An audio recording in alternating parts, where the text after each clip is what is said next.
एक गांव में चंद्रिका और हरिता नाम के दो बहनें रहते थे।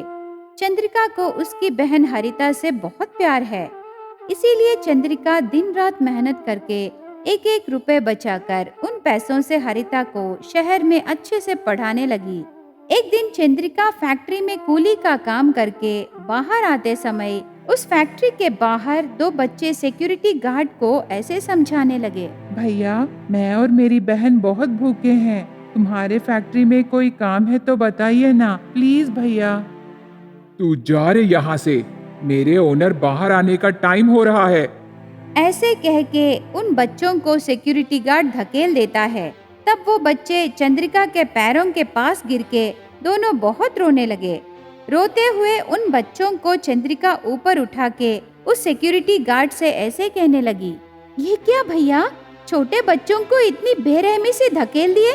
जाओ जाओ यहाँ से, मुझे ताने मत सुना। ऐसे सिक्योरिटी गार्ड घमंड से जवाब देने पर चंद्रिका उन बच्चों को उसकी झोपड़ी को ले जाकर उन्हें प्लेट में खाना रख के, क्यों मुझे इस तरह देख रहे हो, खाओ ना। आज तू मुझे और मेरी बहन को खाना दी, पर कल कैसे दीदी? ऐसे कल के बारे में सोच रहे उस छोटे से बच्चे को देखकर चंद्रिका को अचानक से उसके बचपन याद आके उसकी बहन हरिता के लिए सोचे वो दिन याद आते हैं। बस तब चंद्रिका की आंखों में आंसू भर के उन बच्चों को वो खुद खिलाती हुई ऐसे कहने लगी, सुनो, मैं भी तुम्हारे जैसे ही मेरी बहन का पेट भर के उसकी भविष्य के लिए बहुत सोचती थी, लेकिन उसकी पढ़ाई अभी खत्म हो गई। ऐसे चंद्रिका कहने पर वो बच्चे चंद्रिका को शक से देखने लगे। तब चंद्रिका ने, अरे तुम्हें यकीन नहीं हो रहा? तुम दोनों खाना खा लो, फिर बाद में मेरे सेल से कॉल करके बात करूंगी, तब तुम्हें यकीन होगा। इस गांव के हेडमास्टर जी शहर में बहुत बड़ा कंपनी खोले। उस कंपनी में मेरी बहन के लिए जॉब भी है बच्चों। तब देखना, ये झोपड़ी निकाल के नया घर बनाऊंगी। तुम दोनों को अच्छे स्कूल में ज्वाइन करने को मेरी बहन से बात करूंगी ना, ठीक है? ऐसे उन बच्चों से कह के उन्हें खाना खिला के थोड़ी देर बाद उसकी बहन हरिता को फोन करती है। हरिता, हमारे हेडमास्टर जी के कंपनी को गई? सर क्या बोले, तेरा जॉब लग गया ना?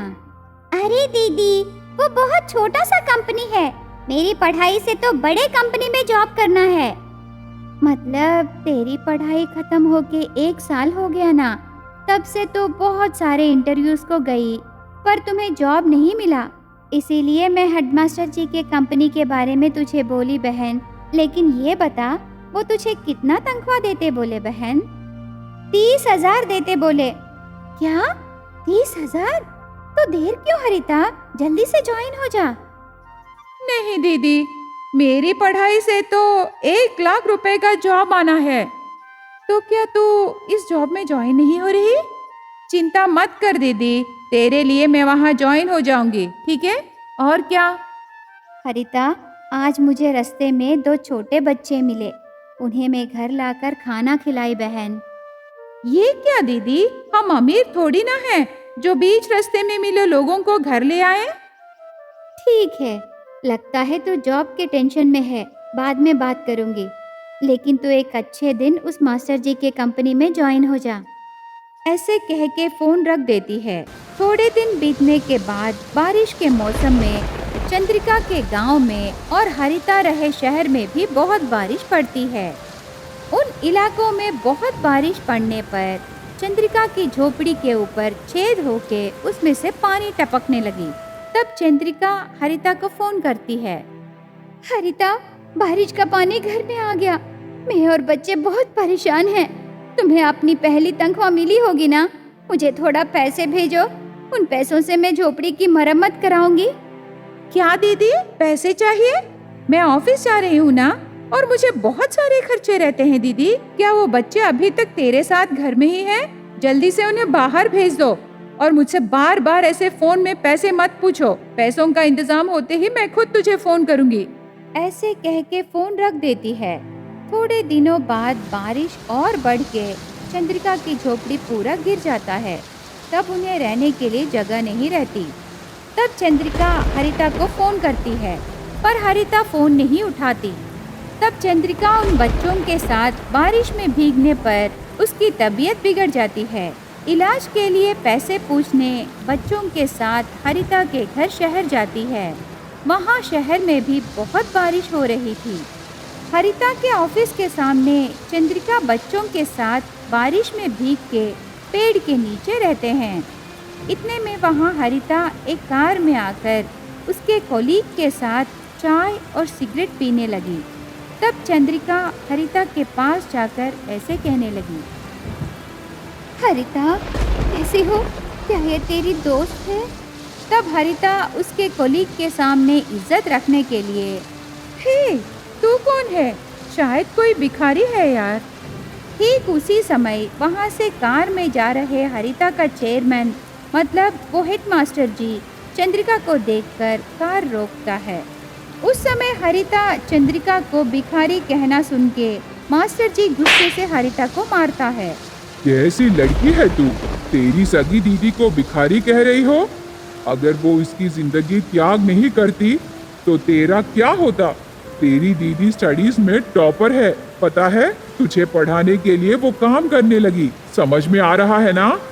ऐसे हेडमास्टर जी हरिता को सच कहने पर उसे उसकी गलती का एहसास होकर दीदी के पैरों पर पड़ के माफी मांगकर उस दिन से दीदी और बच्चों को उसी के पास रख के प्यार से देखने लगी। एक गांव में चंद्रिका और हरिता नाम के दो बहनें रहते थे। उनके खेत की जमीन में सब्जियां उगा के उन्हें मार्केट में बेच के जीने लगे। एक दिन दीदी बहन से ऐसे कहने लगी, हरिता, टमाटर की फसल डालने के लिए बीज खत्म हो गए हैं, तो जल्दी से मार्केट को जाके ला। इस बार भी टमाटर की फसल ही डालोगी क्या दीदी? और नहीं तो क्या, किसी सोने की फसल डालो। वो बात नहीं है दीदी, मेरी दोस्त के माता पिता अच्छे से हर बार ज्यादा मुनाफे लाए हल्दी मिर्ची के फसल डालकर बहुत पैसे कमाते हैं दीदी। वो उन पैसों से उनकी बेटी की कॉलेज को स्कूटी पर भेजते हैं दीदी।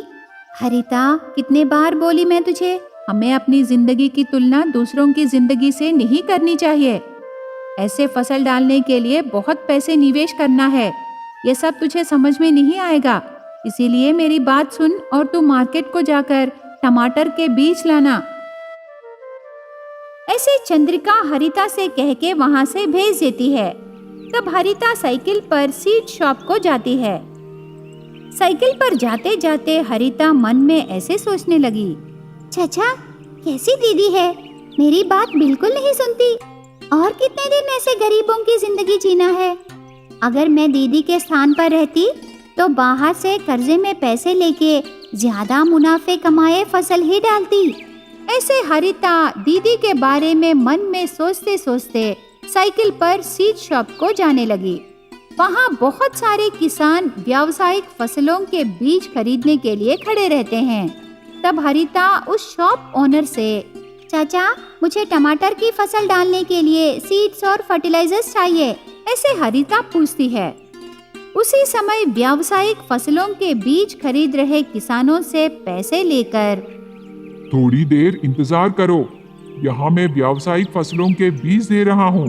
तू बीच में आके टमाटर के बीज पूछने लगी? तुझे कोई और काम रहने से वो पूरा करके आना। ऐसे शॉप का ओनर गुस्से से कहने पर हरिता को भी गुस्सा आके ऐसे कहने लगी, चाचा, क्यों ऐसे गुस्सा हो रहे हो? इतने सारे कस्टमर्स को देख के तेरी आंखें सर पर चढ़ गए। देखते रहो, किसी न किसी दिन हम टमाटर के फसल में ज्यादा मुनाफे कमाएंगे। ऐसे हरिता कहने पर वहाँ रहे लोग जोर जोर से हंसने लगे। उसके बाद हंसते हुए ओनर को देखकर हरिता ऐसे कहने लगी, क्यों ऐसे हंस रहे हो? मैं जोक नहीं की, सीरियस से कह रही हूँ। बस करो तेरी बिल्डअप बातें, ज्यादा बकबक मत करो। जाओ यहाँ से, दूसरे शॉप में बीज ले लो, यहाँ नहीं मिलेगा। ऐसे शॉप का ओनर गुस्सा होने पर हरिता खाली हाथ घर वापस आती है। तब चंद्रिका पूछने पर हरिता पूरा विषय बताती है। ये सब सुन के चंद्रिका ऐसे कहने लगी, ये क्या हरिता, ऐसे क्यों की? इस गांव में सिर्फ वो शॉप वाला ही हमें कर्जे में बीज देगा, तो जाके उससे झगड़ा करके आई? एक काम भी तू ठीक से नहीं करेगी। बहुत गड़बड़ कर दी। जल्दी से कॉलेज को जा, बहुत देर हो रही है। ऐसे कह के हरिता को कॉलेज भेज के चंद्रिका सीड शॉप ओनर के पास आके ऐसे माफी मांगने लगी। चाचा, हरिता छोटी है, अनजाने में वो कुछ बोल दी। माफ कीजिए चाचा। आप बड़ा दिल करके हर बार की तरह टमाटर की फसल डालने के लिए बीज और रसायन दीजिए चाचा। देखो चंद्रिका, तेरा चेहरा देख के मैं तेरी बहन को माफ कर दूंगा। आगे से तेरी बहन को यहाँ मत भेजो, समझी? ऐसे शॉप ओनर कह के चंद्रिका को टमाटर की फसल के बीज और रसायन देता है। चंद्रिका उन्हें लेके उनके खेत में डालती है। थोड़े दिन होने के बाद चंद्रिका के खेत में टमाटर के पौधे उग के उन्हें टमाटर उगते हैं। इतने में अचानक से मार्केट में टमाटर के दाम बहुत बढ़ जाते हैं। लगभग 1 किलो टमाटर 160 रुपए से ज्यादा बिकने लगा। एक दिन चंद्रिका और हरिता घर पर बैठ के टीवी में न्यूज़ देख रहे थे। आप टमाटर की फसल डाले तो आप सोना उगा रहे हो। आपको अपनी फसल की रक्षा करनी चाहिए, वरना आपके खेत में चोरी होने की संभावना है। हाल ही में एक गांव में एक महिला के टमाटर खेत में कल रात चोरी होके 20 क्विंटल टमाटर उठा के लेके चले गए। ऐसे न्यूज़ हरिता सुन के चंद्रिका से ऐसे कहने लगी। दीदी सुनी ना, आजकल चोर क्या कर रहे हैं, जरा संभाल के रहो दीदी। दिन में कुछ नहीं होगा, पर रात के समय क्या करना है समझ में नहीं आ रहा हरिता। तो चिंता मत कर दीदी, मेरे पास एक आइडिया है ना।